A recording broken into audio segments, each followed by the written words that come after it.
Good evening, I'm Adrian Arsenault. And I'm Andrew Chang. Tonight, a Saskatchewan First Nation reveals that it has found hundreds of unmarked graves at the site of a former residential school. All around me are unmarked graves. We know that our loved ones here, our ancestors are here. What we know about the discovery and the search that began after the painful report from Kamloops.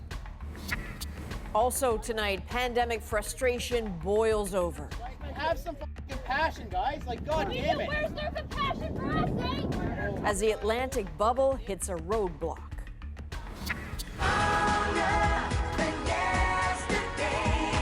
From her bank account to her birth control, shocking details from an LA court as Britney Spears pleads for an end to her father's control. And 5 years after doing what no Canadian has done before at the Olympics with just a month to go, Andre de Grasse has big plans for Tokyo. I think that I can, bring back gold for Canada. This is The National.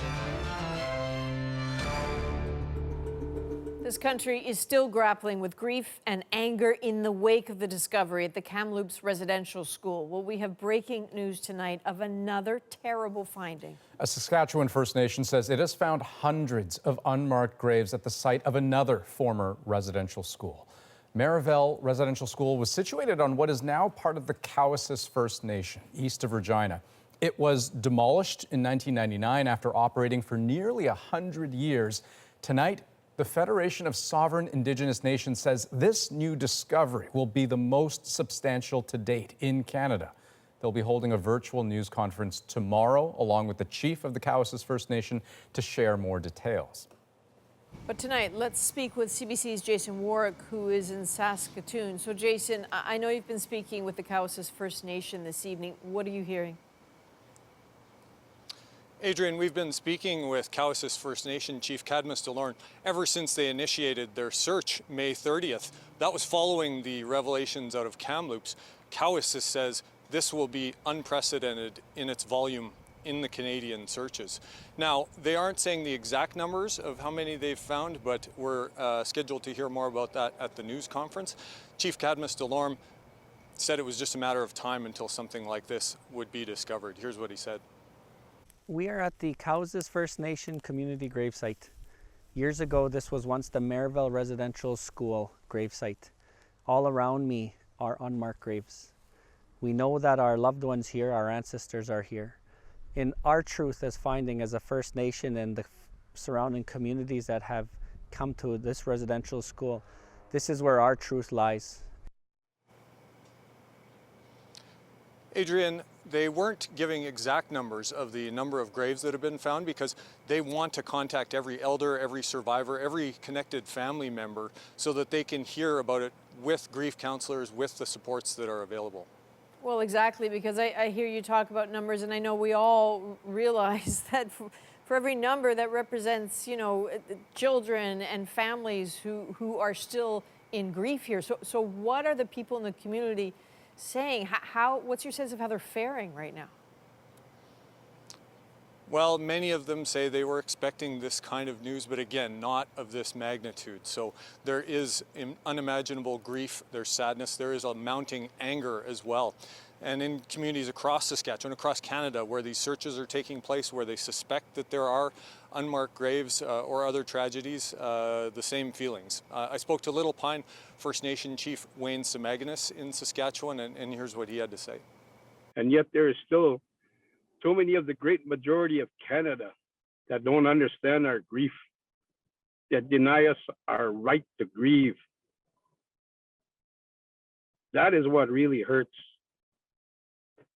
We are going to need very strong leaders to step up and help make things right.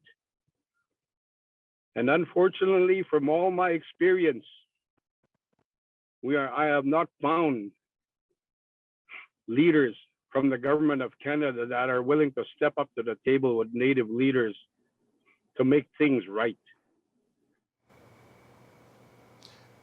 Adrian, we're going to hear more details again about the Cowessess First Nation discovery tomorrow morning. All right, Jason, thank you. The CBC's Jason Warwick in Saskatoon. So let's bring in now Marie Wilson, a former commissioner of the Truth and Reconciliation Commission. I know in some ways these reports are just coming in, but I'm wondering what you're thinking this evening. Well, I'm feeling like a punch in the gut for sure.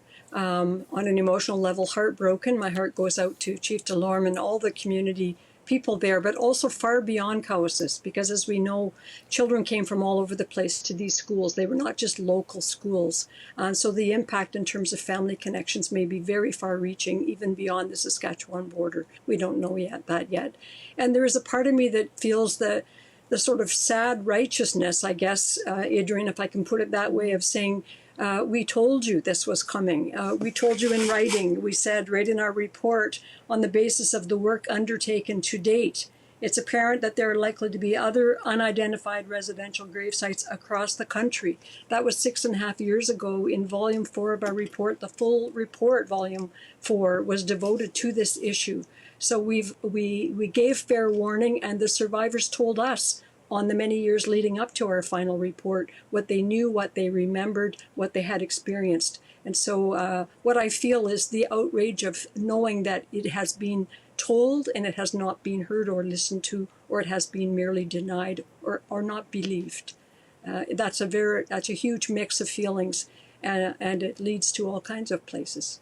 I completely understand that it must be terrible to realize that there are people receiving this news as a shock tonight when, you and others have been screaming about it for so long. And in the course of what you learned through your work, is there anything that you can tell us about this school in particular? Well, one thing we do know about Saskatchewan as a province is that it had, in terms of sheer numbers, the highest number of residential school students. So expecting very big numbers there, comparatively, if I might put it that way, shouldn't be a surprise. But to expect that is the end of it, absolutely not. I mean, we had confirmed over 4,000 between those that we knew to have died in the schools, 3,200 at the time of our final report, and another 1,000 who were confirmed to have died within the first year of going home, many sent home sick. But we also estimated that those were modest numbers and that it could be easily double that number. And so we're starting to see the evidence that says what we were told was true, what we were told was known, and what we were told should have been acted on with much higher sense of urgency long before now. And that is the work that is hitting us in the face. And these are the little voices that are now resounding across the country in ways that adults have not been able to get through. The children are speaking up now, and we're beginning to listen. Absolutely. Marie Wilson, thank you. My honor to be here. There's a call for nationwide solidarity tonight from National Chief of the Assembly of First Nations, Perry Bellegarde, who tweeted, "The news that hundreds of unmarked graves have been found in Cowessess First Nation is absolutely tragic, but not surprising. I urge all Canadians to stand with First Nations in this extremely difficult and emotional time." The Alberta government, meanwhile, has announced $8 million in funding to research undocumented deaths at residential schools in that province. We have a moral obligation to find them, to recover their memory, to honor those sites and their lives. The grants will support Indigenous-led efforts to research potential burial sites and to fund commemorative work. The Truth and Reconciliation Commission estimates 6,000 children died in Canada's residential schools. The Royal BC Museum has signed an agreement with the Sisters of St. Anne to secure access to the Catholic Order's archives. The Sisters of St. Anne ran 4 residential schools, including the Kamloops Residential School. Their archives have been housed at the Royal BC Museum since 2011, but they've not been made available to the public and are managed by the Order. Now, one more thing important to mention. The National Indian Residential School Crisis Line is available if you need help. The number on your screen is staffed 24 hours a day. To the COVID-19 story now. For much of the pandemic, the Atlantic bubble has been a symbol of success. And now as cases fall, the bubble is back, but with one big exception. This was the scene on the Trans-Canada Highway earlier today, a blockade of the border between New Brunswick and Nova Scotia. Protesters were angry after Nova Scotia's last-minute decision insisting travelers from New Brunswick must self-isolate. Tonight, that blockade is now over and traffic is starting to move again. Shayna Luck walks us through the anger that spurred it on and the real impact it had at the border. Have some compassion, guys. Like, God damn it. Where's their compassion for us, eh? Tensions ran high in this disorganized blockade. Although the message was about reunion, it was the wrong kind of welcome to Nova Scotia. The expectation is open it up to the Atlantic bubble like we were told. Until then, we sit. The blockade stopped hospital staff from getting to work. More than 100 appointments were cancelled. Medical supplies were caught in the jam. The protests closed the Trans-Canada for more than 24 hours. As the second night of protests started, police moved in. A standoff followed. At least 2 arrests were made. The Nova Scotia Premier condemned the blockade. I think it's reckless. A week ago, New Brunswick opened to the rest of the country to anyone with 1 dose of vaccine. In response, Nova Scotia said it would require different lengths of isolation based on New Brunswickers' vaccination status. Those rules won't apply to people coming from PEI and Newfoundland, which haven't fully opened to Canada yet. But Premier Ian Rankin is asking for patience. Dr. Strang and the public health team asked for another week. I think we have a duty to ensure that safety is the #1 priority. New Brunswick's Premier Blaine Higgs is offering to share more information about incoming travelers if Nova Scotia drops the quarantine requirements. In Halifax, the Provincial Hotel Association says it's already feeling the impact, some hotels seeing 50% of their bookings for this weekend cancel. And we've asked government to communicate with us as far in advance as possible. And these decisions just cripple us. Some are willing to be patient. This man's been separated from his New Brunswick family for 18 months. Despite that, he's in favor of the Nova Scotia Premier's call. He made the tough but ultimately right choice. Premier Ian Rankin says he's considering New Brunswick's proposal, but he won't rush the public health decision, and he believes a deal between the provinces can be reached soon. Shayna Luck, CBC News, Halifax. Now, Canadians across the country are seeing more freedoms as case numbers drop. 1 year ago, we were on a downward trend, about 350 cases per day. That was before the sharp spike in the fall and that brutal third wave in the spring. But a combination of public health measures and, of course, the vaccine rollout has driven the numbers way down. Today, Canada reported only 727 new infections. For much of the country, the COVID picture is looking more hopeful than ever, and in Manitoba, a loosening of restrictions today. Cameron McIntosh charts the path of reopenings across the country. The phone just won't stop. Thank you for calling here, Bruja. Mariana speaking. Finally able to reopen this weekend at limited capacity, hairstylist Marina Panatis is already booked through the summer. I think the sooner I can start working, the better, so that things can just start moving along and just feel more of a normalcy again. Today is that ray of hope. Manitoba, the latest to announce gradual reductions to restrictions as vaccination targets are met.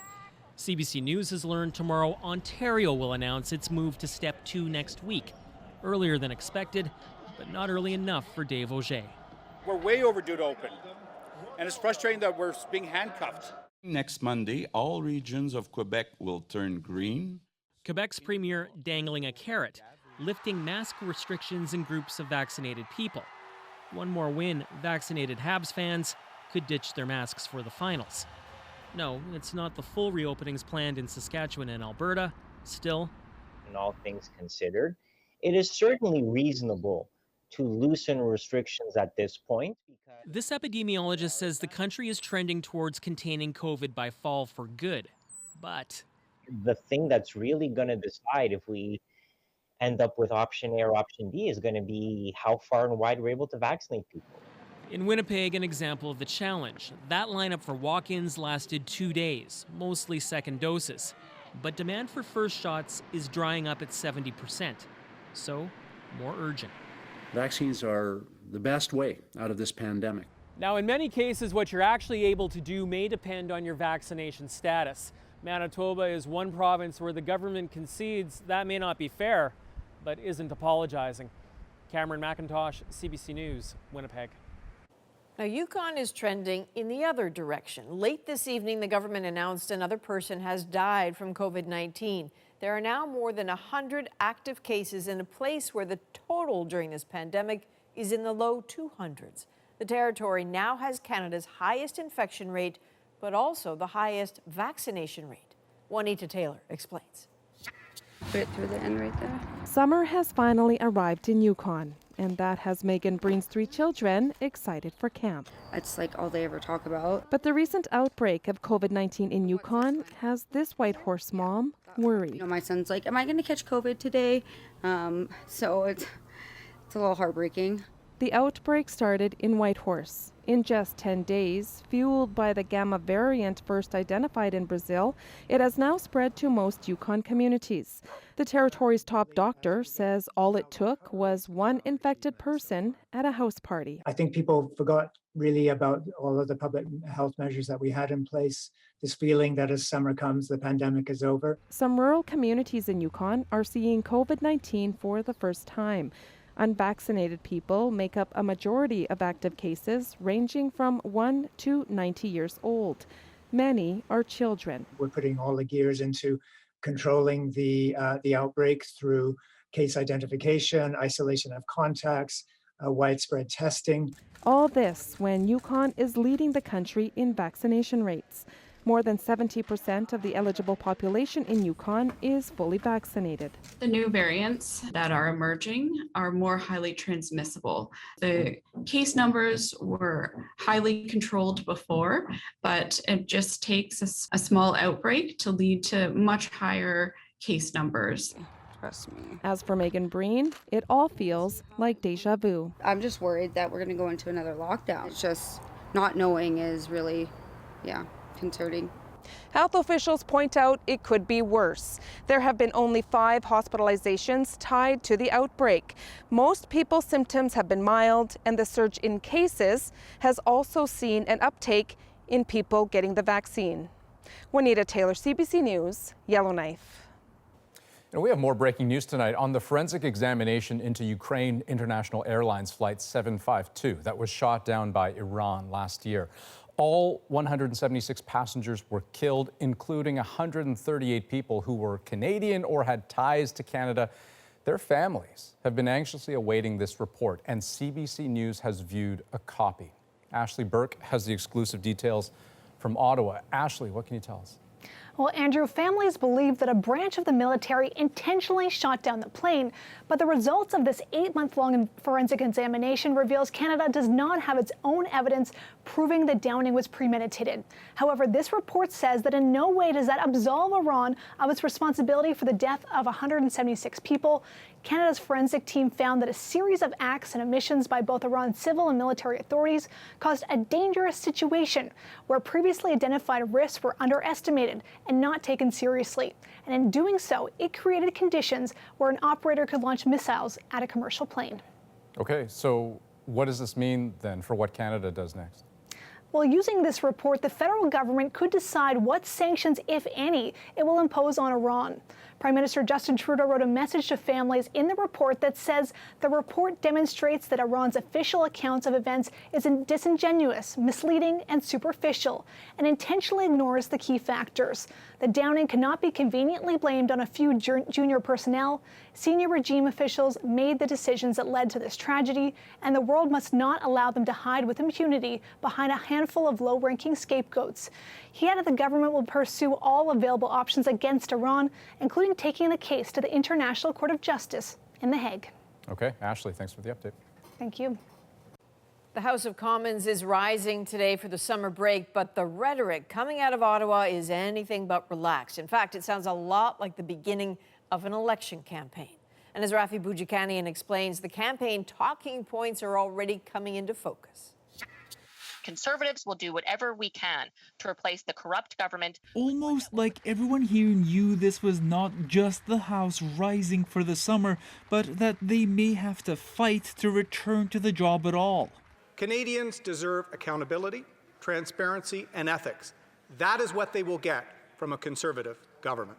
Canadians want politicians to be focused on them, on their needs, and that's what we've done every step of the way. This Prime Minister has often said he's got the backs of Canadians. It's not having their backs to cut the help they need while we are still in this pandemic. In a caucus speech that could well have been an election rally, the official opposition leader drew battle lines. Four parties on the left, the Liberals, the NDP, the Greens, and the Bloc Québécois, give the illusion of choice. It's an agenda of 4 shades of red. That political divide, just about the only thing he and Justin Trudeau seem to agree on. I hope that parties that call themselves progressive, like the Bloc and the NDP, will work with us. The Conservative Party is still doing everything they can to block this very important work. But though opinion polls have shown the Liberals leading since the start of the pandemic, some warn there's a danger in pulling a trigger too soon. If this Delta variant starts to spread rapidly, as we've seen in some parts of Ontario, for example, I think there would be some hesitation on the part of anyone who's responsible to want to call an election at that time. MPs are officially scheduled to return in September. Yet, despite 20 months of this parliament collaborating to pass legislation, Justin Trudeau's recent rhetoric calling the House a place of toxicity and obstructionism suggests he's got his eyes on 3 sets of figures: COVID-19 cases, vaccination rates, and his own numbers. Rafi Bujikanian, CBC News, Ottawa. Our chief political correspondent, Rosie Barton, joins us now. So, Rosie, walk us through this. How do we end up in an election then? Well, listen, a couple of pretty big caveats. Nothing's been decided. Given the pandemic, things could obviously change. The priority is still to get Canadians fully vaccinated and move on. But as Rafi mentioned, the Prime Minister's always claimed that if it becomes too difficult to govern, that would be a reason to go to the people. In this case, he claims everyone is impeding his ability to govern, even the progressive parties who have supported his legislation time and again. This is a minority government. Things are not supposed to be easy, and the government itself has had some trouble getting its legislation going. C10, the digital update to the Broadcasting Act, is a good example. It was slow going because of how the government managed it, not the opposition parties. That said, there's another argument the Prime Minister is talking more about, and that is post-pandemic, the country needs to decide what's the priority, what needs to be improved, the direction of the country overall, and that could be a more compelling debate to have as a country and to decide who leads the recovery. And you can see Erin O'Toole today starting to make that case for the Conservative Party, trying to lump all the progressive parties into one basket and reduce the choices for Canadians down to 2. Okay, so that is a long list of considerations, but there are probably a lot more. Yeah, there's a risk when it comes to elections for the governing party, Adrian. Obviously, the Liberals want to get more. They want a majority. That's not a given at this stage, given the polling situation. There are provincial elections on the horizon they would need to avoid. There's a small window where they can potentially benefit from the vaccination campaign. A Conservative leader is still not super well known in the country and untested. So you can see how the political gamble for an election starts to make some sense for the Liberals.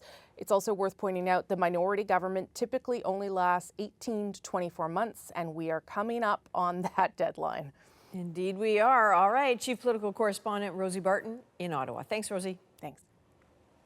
We are just a month away from the Olympics, and without family, friends, and most fans, Canadian athletes are preparing for a very different kind of games. It just brought out the best of me, so definitely, yeah, that's something I'm really gonna miss this time around. Coming up, my conversation with the 3-time Olympic medalist as he goes for gold. Plus, Britney Spears delivers explosive testimony in a bid to end the conservatorship that has controlled her money since 2008. We're back in 2.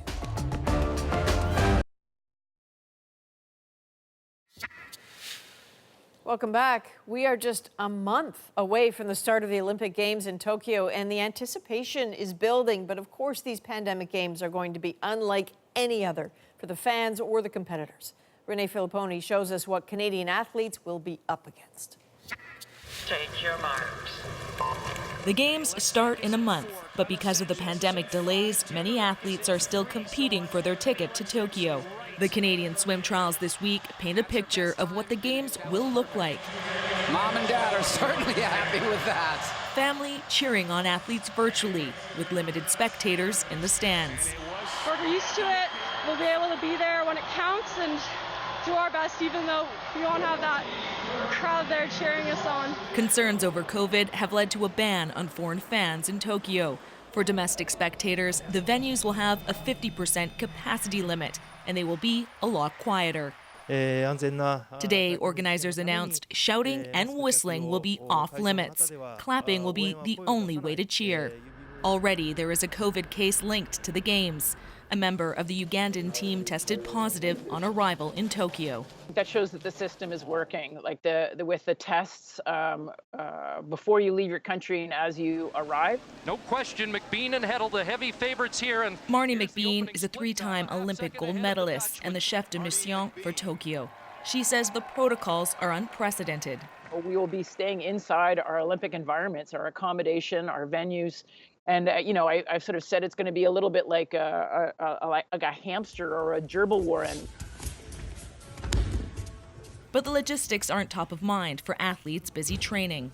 I really just have to make sure that I'm rested and happy and ready to go.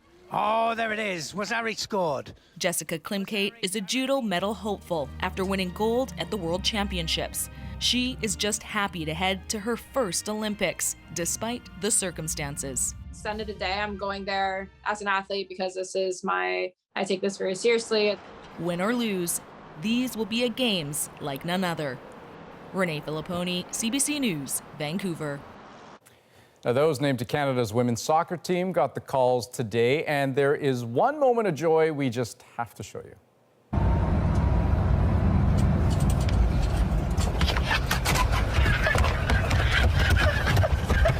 All right, I'll talk to you soon. Bye.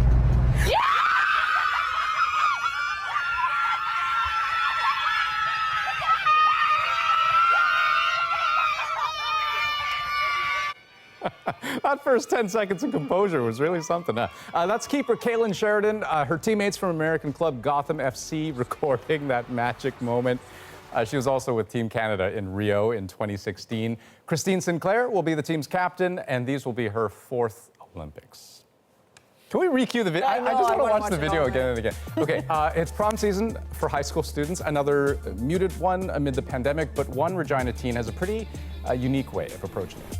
If we shorten this here, does this make her legs look longer? If we lengthen this here, does it make her waist look longer? A vintage dress with deep family roots. But first. That's something that I have a weakness in, and yeah, a lot of people know it. It's good that the fans see it as well. Sprinter Andre de Grasse is going for gold. My conversation with the Olympic medalist next. Enjoy yourself. Welcome back. Well, it is starting to feel real now. As we've been talking about, we are 1 month away from the opening ceremony of the Tokyo Games. The highest profile event of the Summer Games is almost always the 100 meters, a track dominated for years by the great Usain Bolt. But it is Canadian Andre de Grasse's turn now. He's been busy writing a children's book, raising a family, and of course, training for gold. Few Canadian athletes heading to Tokyo are as well known. Few have so many global expectations piling on. A college kid who showed promise on the track turned star sprinter. Then in Rio de Janeiro, Andre de Grasse came home with 3 medals from 3 sprint events, including the marquee 100 meters. No Canadian has ever done that before. Time changes everything. From a few years of punishing injuries that brought him down, now he seems happier than ever. He's 26. He's a dad in a growing family. And training sometimes involves everyone now. His mom, Beverly, has been staying with his family, helping out before he heads to Tokyo. And as much as he'll miss them, he knows he's going to work. He wants the one medal he's yet to wear, Olympic gold. We caught up with Andre de Grasse at his home in Florida. All right, so I just read your book. It didn't take me very long, I confess. It's great, it's great talking about running and why you love it. And I started to count how many times in this book you talk about what it is like to hear the roar of the crowd. Right? So at one point you say, I look around the stadium, I feel all the people watching and cheering me on. I see Canadian flags waving. It's not happening, right? Like, this is not going to happen this time. What do you get from the energy of a crowd when you race? Yeah, it just brings out the best of me, and it's definitely been a huge adjustment this year for me. without having, Canadian fans or just even fans in general. So that's been the toughest part for me to try to conquer, I guess, in that sense. But definitely, yeah, for my book, that's definitely one of the things that I would look forward to all the time. I remember that experience from, whether it was in Rio or even at a World Championship or even competing at home for the Pan American Games. All those memories, it just brought out the best of me. So definitely, yeah, that's something I'm really gonna miss this time around. So different circumstances in Tokyo. Are we going to see a different Andre de Grasse, though? I mean, how different are you? I feel like I'll be more prepared this time. I feel like I'm better, I'm stronger. I've gotten a lot better with knowing how to take care of my body, whether that's nutrition, hydration, making sure that I'm on top of things, getting more sleep. All those things come into play as I've gotten older. So definitely my mental state has gotten better. I know how to handle those things when it comes to injuries, and I think that's going to really help me to my advantage to when I get to the line in Tokyo, because there's always these things that pop up randomly, and you have to know how to take care of it. A few weeks ago, when we all heard Naomi Osaka talk about she wasn't going to do media at the French Open because she wanted to protect her mental health, it was a bit of a rough go for her. What went through you when you heard that? Yeah, I just know the feeling. I know what, as athletes, I think a lot of people don't understand that what we go through. Our main focus is our career and our job, to perform, but there's other things that we go through along the way that can take away from that, our performance. And other people might not understand, from the outside looking in. What sort of things get in the way for you? People see the fame and people see the fortune and they see all those things that, oh wow, like if I was in their position, that would be so much easier, but they don't see all the other things that, we have to deal with, whether it's, going through media, what people are saying about us, how we feel about ourselves as an individual. Like the hardest part for me was trying to tell myself that I would be okay from injury, because you'd always hear the negativity, like, oh, he's done, he's not, he's never going to be the same, he's not going to come back to be at his, be at his best. This is it for Andre de Grasse. Just negative things, and that really takes a toll on the athlete, even though we don't, tell people. You don't hear people talking about that a lot, right? So for me, I just have to tell myself, and that I guess everything is going to be okay.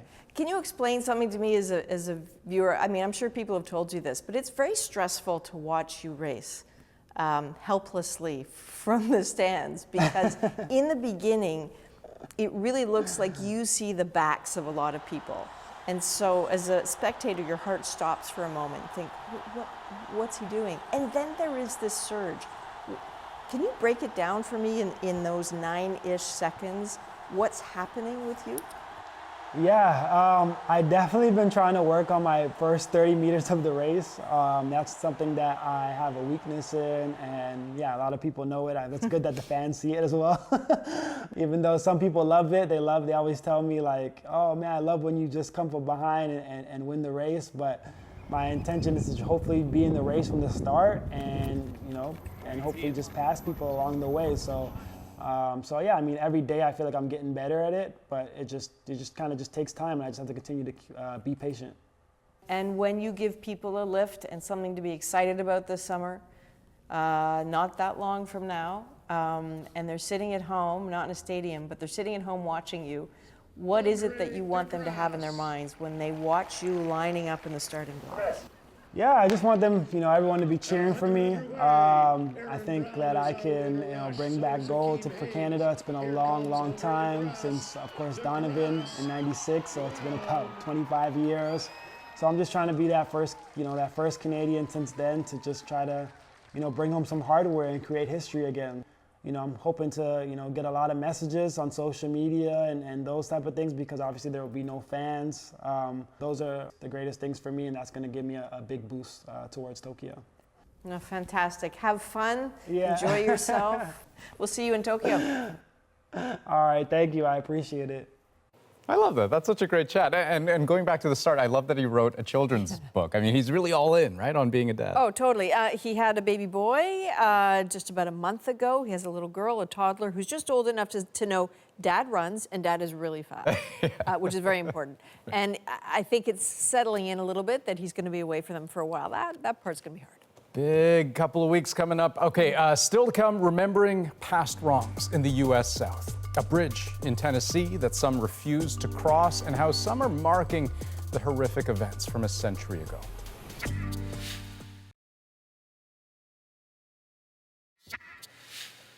Welcome back. With more horrors of Canada's residential schools coming to light, a lesson now on reckoning with anti-Black racism from the U.S. South. That's where a memorial is being built, and a barbaric crime on a bridge is being revisited more than a century after it happened. Paul Hunter has the story, but a warning: it contains language and imagery that is disturbing. Spanning the divide in Chattanooga, Tennessee, the Walnut Street Bridge is postcard perfect. A place to stroll in the sunshine and enjoy the warm southern breeze. It is also a place of a savage, near unspeakable atrocity.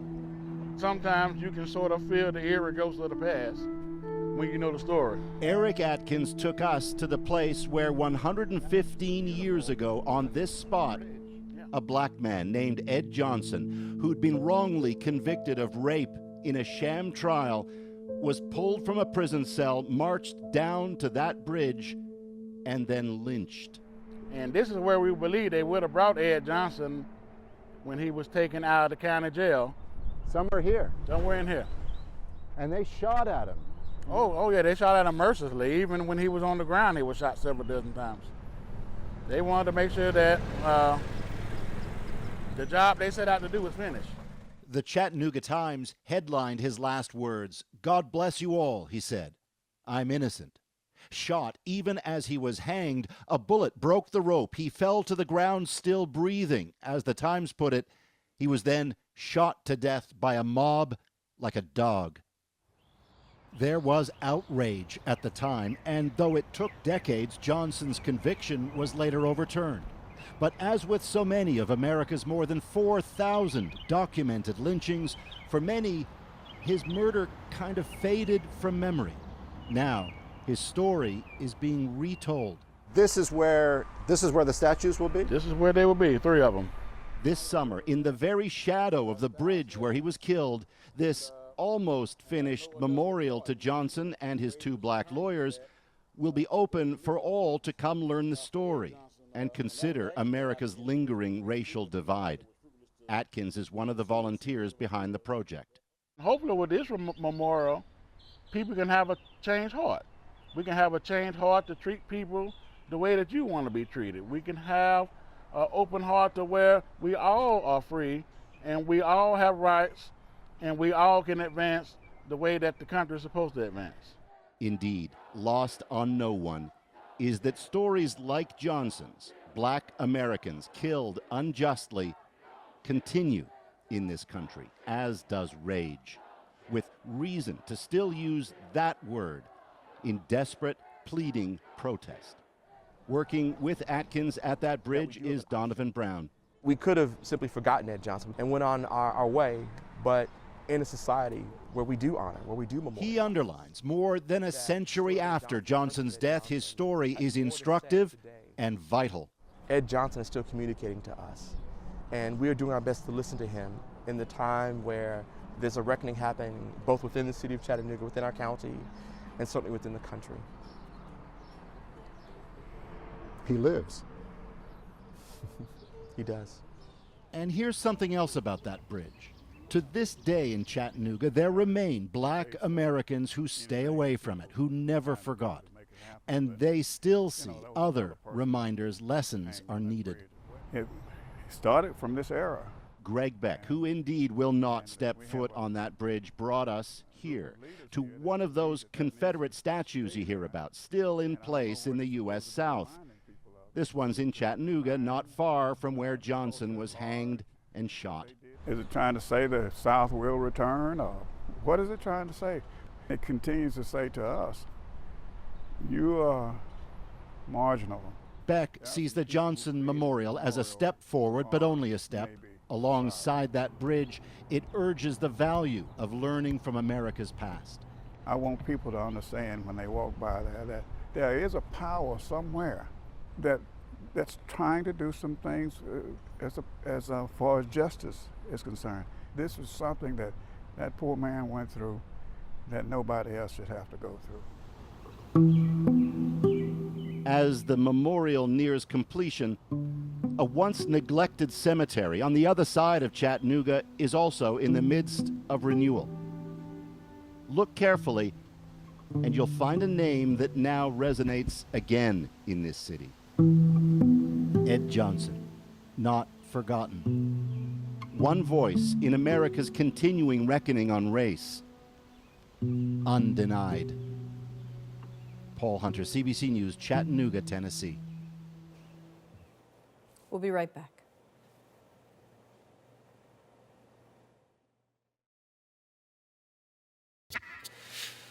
Welcome back. Today, for the first time, Britney Spears spoke out against the legal arrangement that controls nearly every aspect of her life.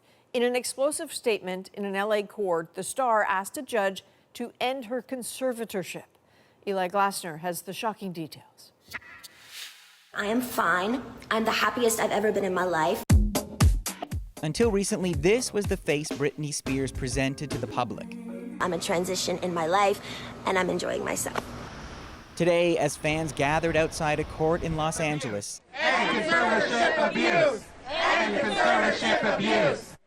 Inside, Britney Spears dropped the act and asked for the conservatorship to end. Speaking on video, she said, "It's a lie. I thought that if I said enough, I may become happy. Because I may have been in denial. I've been in shock. I've been traumatized. But now I'm telling the truth, okay? I am not happy." Spears has been fighting against the conservatorship, which are typically created for people who can't make decisions for themselves, for years. It began after a series of public breakdowns. Since then, her father, Jamie Spears, has controlled her affairs, business, medical, and personal. But the musician had kept working. Typically, you have a person who isn't out there earning money when you have a conservatorship or guardianship because there's somebody who isn't fit to go out in the world and earn a living. Today, the former pop princess said she's tired of being threatened and forced to attend therapy and described the extreme control the conservatorship has over major life choices. She actually wants to get married, she wants to have another baby, but she has not been given permission to remove her birth control, which seems like a really core tenet of like feminism, right? That you can have your reproductive freedom. So that I found really jarring. As for her father, his lawyer told the court he's sorry to hear she's suffering. I feel that there's a conflict of interest. I mean, she's paying for the lawyers on both sides. And, you know, they have a vested interest in keeping her under the conservatorship. While today Spears had her say, the judge says ending the arrangement will require more paperwork and hearings to come. Eli Glasner, CBC News, Toronto.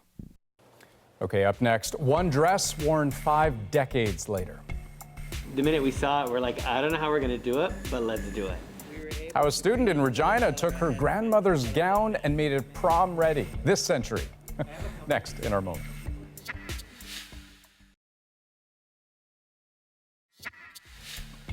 Well, Lauren Hodgins first saw this dress in the back of her mother's closet when she was young. It was her grandmother's, and after her grandma passed away, Lauren wanted to do something with it.